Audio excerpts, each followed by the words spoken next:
Hello and welcome back to the Hannah Frankman podcast. On today's episode, we're going to be talking about a topic that I have been dying to dig into for a while, which is environment design. I think this is one of the most important topics to get right in the education of a child. And it's something we haven't really talked about very much on the podcast, so I'm super excited to dig in today. As you can see, if you are watching today's episode, I am not in the normal studio. The studio in my last apartment that I was recording out of for the past almost year and a half is officially broken down, closed down. I am in the process of moving studios. This is the new space. It is currently kind of a staging room, in part because having things in the space is good for recording because it deadens some of the echo. There's my temporary backdrop is currently my plants that I haven't yet found permanent homes for. Over the next few weeks, I'm going to be setting this up into a proper recording studio, and I'm so excited. There's a lot that I learned recording out of the last space in terms of what I want this space to be, not just in terms of aesthetics, but in terms of functionality and how I actually work inside of the space. So I'm super excited. But I also decided while I was in the process of moving that there's a whole backlog of episodes that I have been dying to do for a while that don't involve having guests. They just involve sharing things that I've learned on various topics. And so I decided to use the time that I was moving to also cover some of these things that I've wanted to talk about for a while, but have never made time for because I'm always busy interviewing other people. So we're in the middle of that right now. Last week, we talked about my top book recommendations. Today, we're talking about environment design. I promise we will be back to our normally scheduled programming soon. But in the meantime, hopefully you find some of these topics even a little bit as interesting as I do, and hopefully you find them useful. And while I'm in the process of setting up my studio, one of the things that's been very top of mind for me is how I want to set up the space and how I want to work within it and what I want the space to invite in terms of actions from me. And so I've been spending a lot of time thinking about environment design. And so I've been very excited to record today's episode because it's timely for me, but it's also re-emphasizing for me just how important this topic is. I was getting lunch almost a year ago with a parent who was in the process of transitioning into homeschooling their child. And they were particularly interested in unschooling. I believe their child was entering either kindergarten or first grade. And this parent asked me, "What are your top recommendations for us?" And I think they probably expected me to offer up a book list like last week's episode or recommend a curriculum. But instead, what I told them is that the most important thing to get right from the onset is the way that you set up the environment in which your child will be learning. And this is especially obvious when you are unschooling a child, as this family was considering doing. But it's true across the board, whether you are setting up a micro school, whether you are setting up a homeschooling space for 5 of your kids, or whether you're creating the environment in the home that your child is going to return to after being in public school or traditional school for the bulk of their day. The way you set up a space invites the behaviors that occur inside of the space. And so the way you set up your space is nearly as influential as the influence of you as the parent yourself, especially if you're unschooling your children and you want to give them an education that has a limited amount of inputs and a limited amount of guardrails. And you want your child to be able to wake up in the morning and choose what they want to spend their time on and do whatever they're interested in. The way you influence and direct their actions is by the things in the space that are available to them.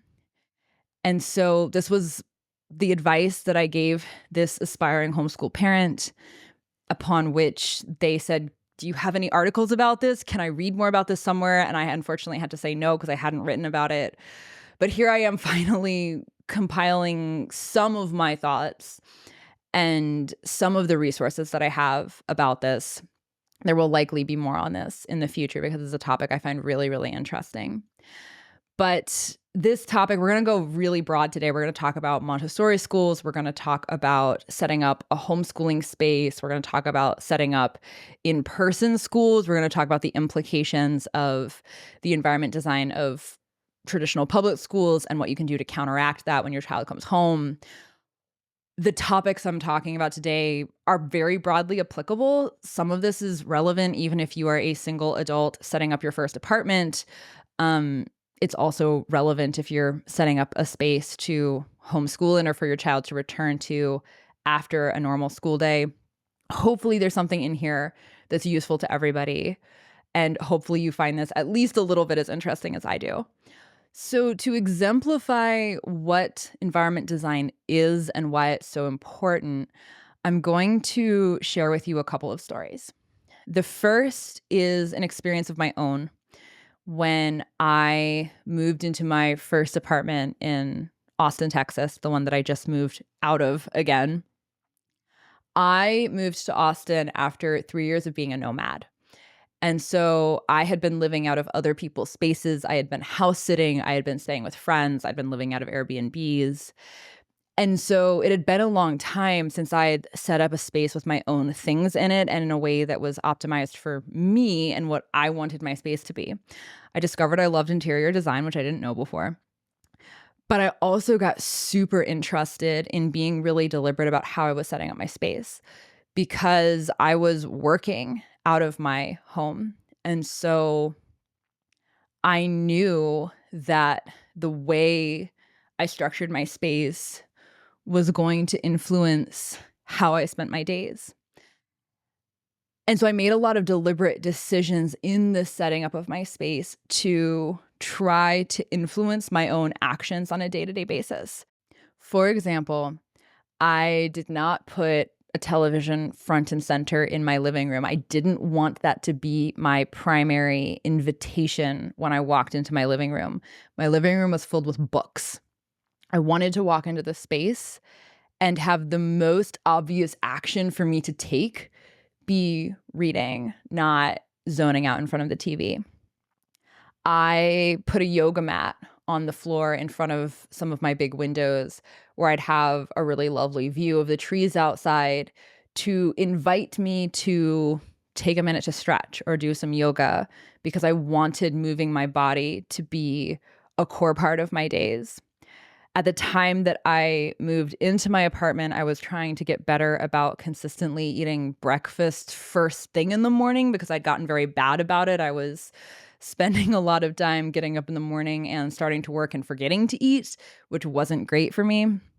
And so on my kitchen counter, I got these really cute glass jars and filled them with all of the different things that I would use to top a bowl of oatmeal, which is what I was trying to eat for breakfast at the time. I have since upgraded to eating ground beef for breakfast, which I would highly recommend. I feel so much better doing that than eating oatmeal. But at the time, I didn't know better, and I was eating bowls of oatmeal. And I put all the different toppings front and center on the counter, along with the supplements and things that I wanted to be taking throughout the day, so that I would see them every time I went into the kitchen. And when I went into the kitchen in the morning to get a glass of water or something, I would see it sitting there and it would feel so easy to make the breakfast and eat it. It was an invitation to myself. And I spent a lot of time thinking about what I wanted to be inviting the future me on a day-to-day basis to do, and what I wanted the easiest actions that I had already enabled to be, so that I could use the space in the way that was most beneficial to me on a day-to-day basis. That's story number one. Story number two is the first time I ever walked into a Montessori classroom. A little bit of context, I'd been into Montessori classrooms as a child, just as full disclosure. And I went to a Montessori-inspired preschool and kindergarten, but it's a very different experience to walk into one as an adult. And if you haven't been in one since you were a small child, it feels like an entirely new place. So the first time I ever walked into a Montessori classroom as an adult, it was a Guidepost Montessori. who I've had multiple people from Guidepost Montessori on the podcast. Highly recommend listening to those episodes with Matt Bateman, Ray Gurn, Laura Mazer, all phenomenally intelligent and philosophical educators, a wealth of knowledge, really wonderful episodes. But I walked into a Guidepost Montessori classroom and I watched the students in this classroom being completely self-directed, which is a thing that I had seen before as someone coming out of the homeschooling and unschooling world. I was not a stranger at all to children being entirely self-driven and self-starters. This was very normal to me. But the thing that stood out to me was how focused their actions were. And it was a direct result of the space. So when you walk into a Montessori classroom during what's called a work cycle, which is a block of time in which the students are doing independent work, you'll see the children, and often these are very small children. They're 2-year-olds, 3-year-olds, 6-year-olds, each very independently focused on an individual activity. So one child might be using the materials that are designed to help them learn to skip count. And another child might be tracing the sandpaper letters and slowly learning the alphabet. And another child might be doing an activity where they are going around the room and finding different objects of the same color. And each one of these activities that a child is doing are things that they have been taught to do. They are deliberate Montessori activities. They're not taking the materials and just free playing with them. They're using them correctly and educationally, and they're doing very focused work. But if you walk into a Montessori classroom in the middle of a work cycle, one of the things you'll notice as you observe the children is that one child might finish with whatever activity they're doing. The child who is playing with the sandpaper letters might be finished with it, put the sandpaper letters away, and go take a different activity off the shelf and set that up instead.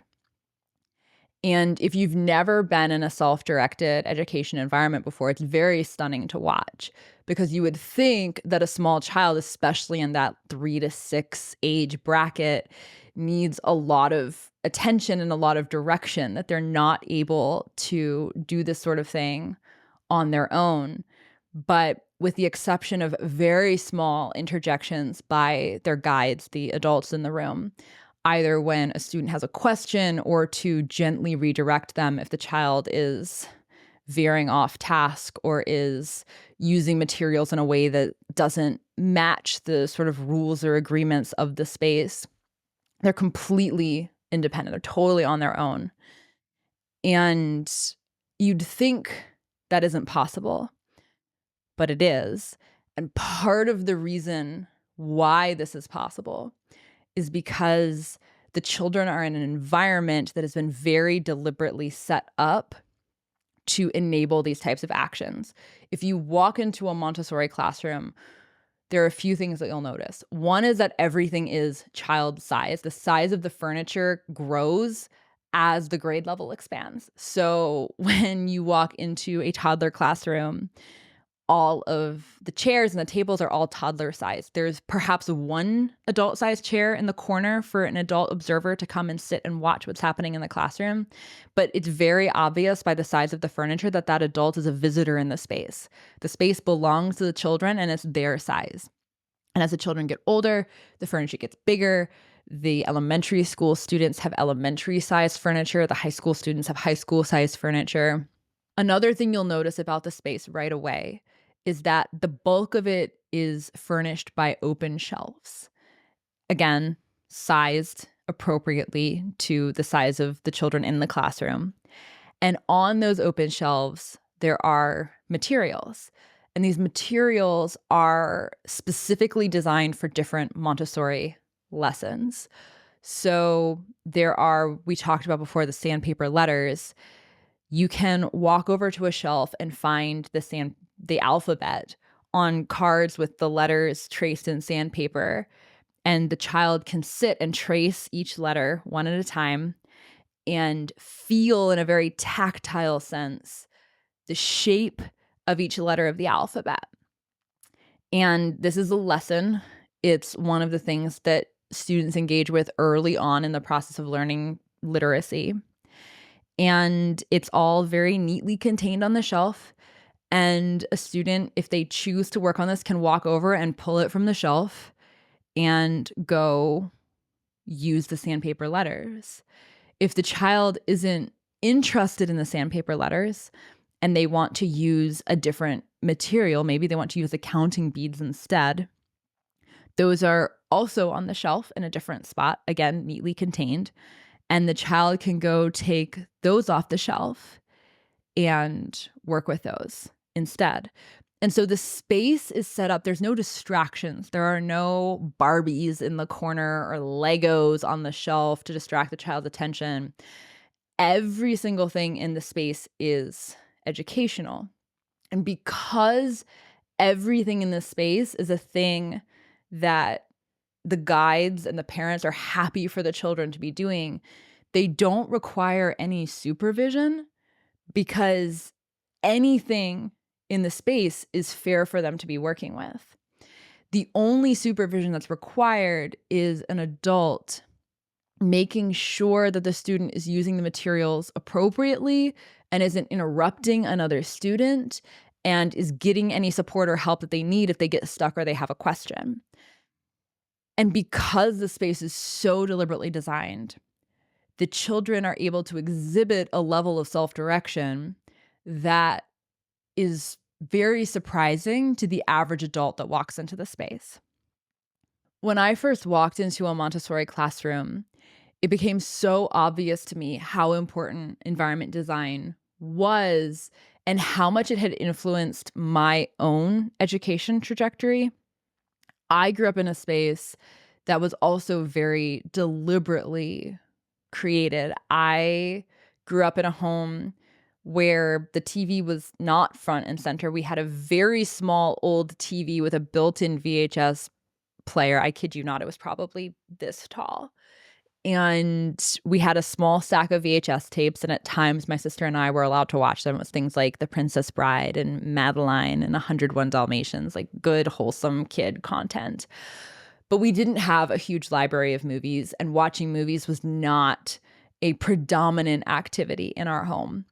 We didn't have free-for-all computer access. We didn't have electronic devices of our own.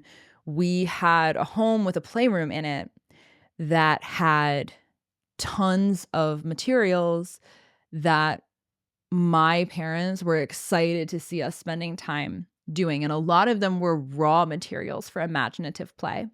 We had a huge dress-up box that was full of old clothes from my grandparents. It was full of some family pieces, like old aprons from the early 20th century, very vintage, fun. You could play Pioneer Family in them, and it was great. We had tons of silk scarves that we could use to tie together our own costumes of all different kinds. We had a big craft shelf that was full of all the raw materials that we needed to do different creative activities. My sister and I were always making things. We had lots of toys that were, again, optimized for imaginative play, things like Legos or Playmobiles, where we could set up a whole city and have this whole complicated world that we were designing together.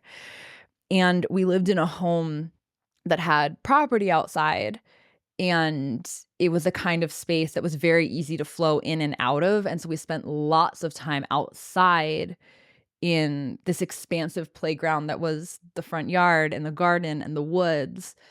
And that became a huge part of the way that my sister and I spent our time growing up. And because we were in a space that was so optimized for imaginative play and creativity, we spent the bulk of our time doing that. We weren't stuck in front of a TV. We weren't stuck playing video games, because that just wasn't one of the invitations that we were greeted with on a daily basis. We didn't have access to it. And so we had a smorgasbord of invitations that were all things that my parents wanted us to spend time doing because they felt that these were activities that would be beneficial to our development and our becoming. And this is a thing that I think about a lot in the context of my own spaces as an adult. I think about how I set up my environments to encourage the types of actions that I want to take. I make sure that I have really comfortable places to sit and read with good lighting and a place to leave my cup of tea and places to set down different books if I'm cross-referencing between them. As I'm setting up this recording studio, I'm setting it up in a way that makes me excited to be in the space and to do the types of work that I want to do here. I want this to be a space that I love being in. So I want to spend as much time in here as possible and have fun creating content. But this is also something that I think about in the context of educating kids. It's one of the very first things that I look at when I walk into an education space is, what is this space optimized for? What is this environment designed to invite children to do? When you walk into a public school classroom, the environment is designed for a very specific set of activities. The classrooms are designed to house a body of 20 to 30 students and a singular teacher, and the whole space is structured so that all the children are in rows facing the adult at the front of the room, and the adult at the front of the room has the big imposing desk, and they're sitting facing all of the children. And the environment is structured for order. All the desks are in rows. Everybody has a specific space that they're supposed to be in. Everyone's focus is on the teacher at the front of the room. You have to be visibly looking away or disengaging to stop paying attention to the authority figure. And the space is designed for teacher to student, authority figure to captive audience, lecturing, and in many cases, one directional conversation. Everything about this space deters creativity and deters independence. You are visibly, obviously disobeying or disengaging from the organized structure if you do anything other than sit quietly in your spot in your row. And this incentivizes behavior, which is sitting still in the classroom, being quiet, behaving, doing your work within the amount of time allotted. And the space actively deters any sort of divergence from that norm. As a sidebar, if you've ever read any John Taylor Gatto, highly recommend that you do. One of the things he talks about is the subliminal messages or the secondary messages that you get from being inside of a public school environment for 12 years of your life. The idea of his books is that children are learning the very obvious lessons like reading and writing and arithmetic, but they're also learning things like their value is determined by their class rank, and their behaviors are dictated by an authority figure and require the approval of an authority figure. And this space in which they are spending their time is directly reinforcing that. On the flip side, the more you set up an environment in which kids can be independent and do things for themselves, the more you're reinforcing for them their own agency and their own independence and their own competence, all of which are, from a self-esteem standpoint and a self-image standpoint, are incredibly valuable lessons to be teaching your kids.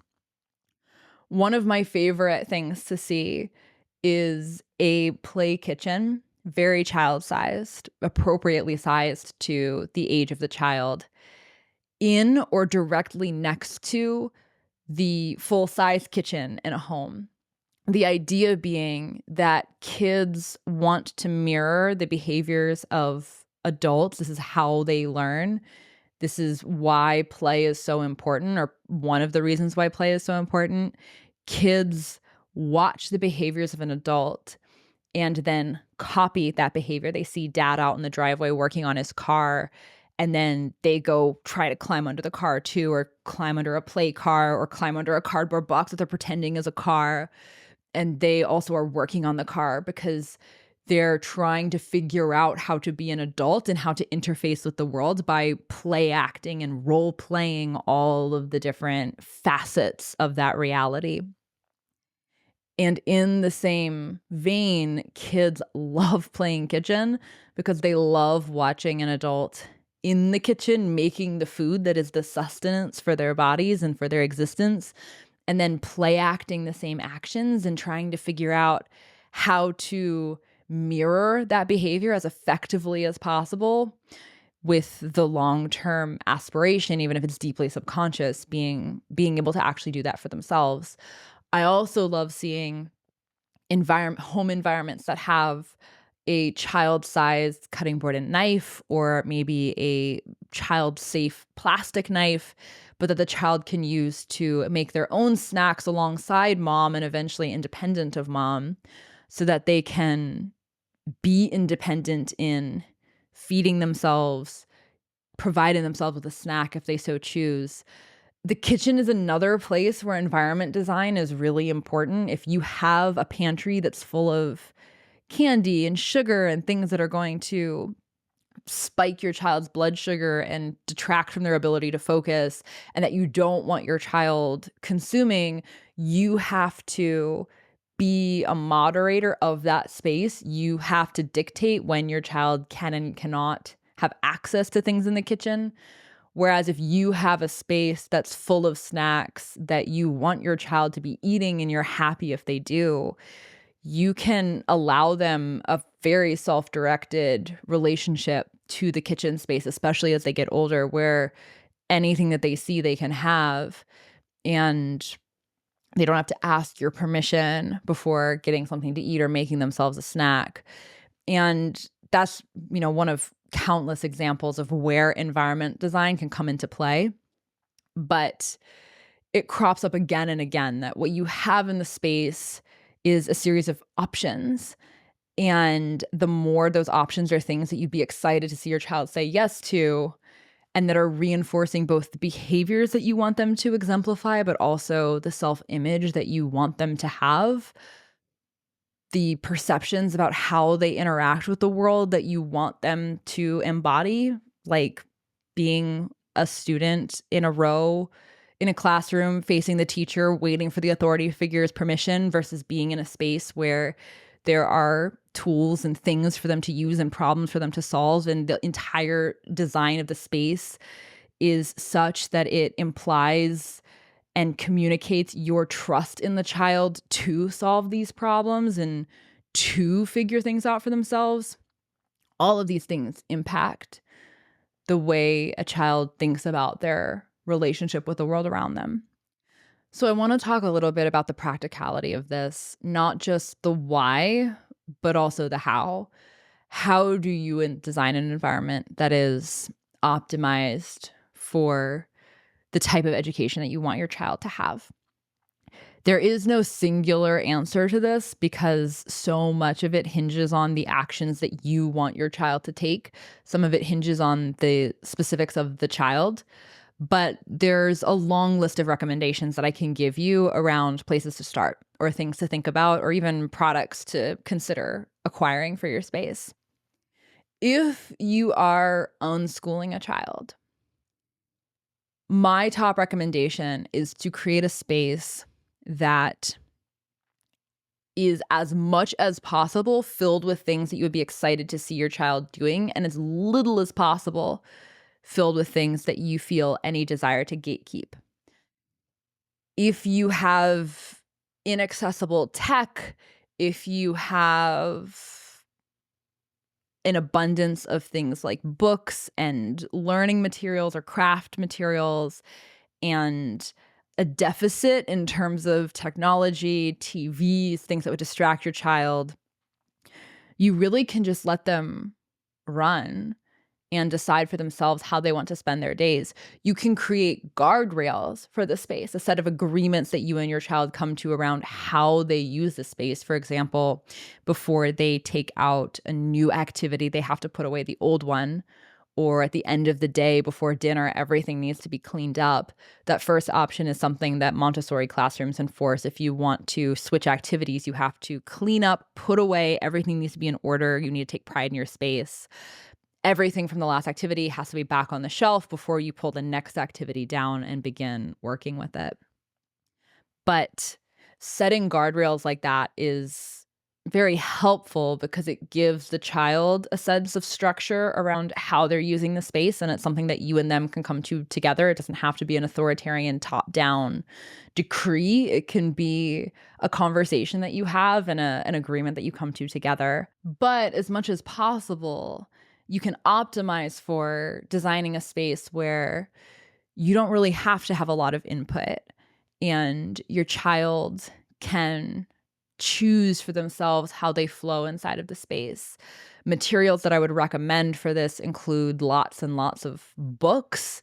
The more expansive your bookshelf is, the easier it is for kids to pull one off and start reading, which is an activity most parents aspire for their kids to be taking. I would recommend things like craft supplies, colored pencils and pens or markers or crayons, paper, maybe things like felt, sewing needles and thread, depending on the age of the child, things that they can use to make various things, either toys for themselves or accessories for their toys, or contraptions if they want a little pouch to keep their pens and pencils in so that they can take them outside and go do nature drawing. They can make one for themselves. I would highly recommend materials that are either from the Montessori world, they're intended to be educational, or things that are supplemental to your child spending time outside. When I was a kid, I had these really cool kits that were used for things like tree identification or water life identification. I'd take them to a creek or a pond and it was super fun. Things like that can be really beneficial for a child. Anything that's STEM related, or allowing them to build. So either an outright toolkit that they could use in a wood shop, or toys that are designed to help your kids learn about things like circuitry or engineering or physics can be really fun to play with. But also just outright toys that your child can use to explore their own imagination and strengthen their own creative capacity. Things like a dress-up box or toys like blocks that are just the raw materials that you need, the raw components to go design and build something like a make-believe castle or a make-believe city that allows them to really stretch their imaginative capacity. If you're creating an environment for more structured homeschooling, not just unschooling, I would highly recommend having a space that your children really enjoy being in to work. It can be as simple as your kitchen table. It can be something that's more child-sized, especially if they're small, but a space that makes it really easy for them to sit down and focus and be deliberately working inside of their environment. If your child is in traditional school and they're coming home at the end of the day, I would highly recommend creating an environment for them that encourages as much as possible the sorts of imaginative and creative play that they don't have time for inside of the public school classroom. So creating a playroom that's full of toys, especially toys that facilitate imagination. The more a toy has all the accessories already built out for it, the less room there is for a child to imagine and create on their own. Maybe your child doesn't need the dollhouse. Maybe they just need a bunch of cardboard boxes and some crayons and scissors and some tape, and they can make one of their own. And that will be a way better imaginative experience for them than having the prefabricated one that doesn't leave them any room to design something of their own. But creating a space where as much as possible your child can engage in the free play and the imagination and the free reading time, the story time, all of the things that they're not getting inside of the public school classroom, the easier it will be for them to come home after a long school day and instead of sitting down in front of the television and disconnecting from the world around them, they're invited to engage with it in a way that is strengthening the parts of them that you would hope to see growing and becoming stronger. No matter what age your child is, no matter where they are in their educational journey, my recommendation would be think very deliberately about what actions you want your child to be taking. And then, as much as possible, set up the environment for them in a way that encourages those behaviors that you want them to be taking and encourages as much time as possible to be spent on the things that you feel will be most beneficial for your child in the long run. Hopefully you found this helpful. Send me a DM if you have any questions about any of this. I'm happy to chat about this further. This is probably a thing that we will cover again in future episodes. If you want to know more about Montessori environment design, I highly recommend you check out the work of Matt Bateman, Laura Mazer, Ray Gurn of Guidepost Montessori. They were all on the podcast. Those are all great episodes to go listen to. And otherwise, I will see you all next week. Thank you so much for listening. Have a great week, everybody.